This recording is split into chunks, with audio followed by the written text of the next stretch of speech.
Magandang araw mga kasari. So ayan, siguro marami pong nakapanood dito sa napag-usapan yung trending po kasi ngayon yung babaeng para siyang estudyante or estudyante pa siya na nagtitinda siya ng sampagita at sinita ng gwardiya.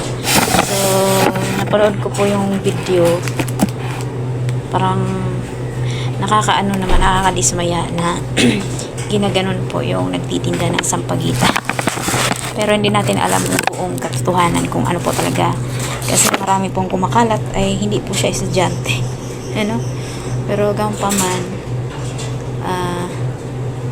parang masakit kasi kinukumus-kumus ba yung sampagita or dinudurog-durog. No? So, kayo, anong masasabi niyo doon? So, parang nakakaawa din na kung tayo sa kalagayan, so sa atin po nangyari yun, tapos gusto mo lang kumita kung ikaw estudyante ka talaga, pandagdag mong baon or wala kang baon, yun po ang inaasahan mong baon. So ayan lang guys, kung kayo po ay nakapanood doon, so ayan, follow for more. Thank you so much for watching.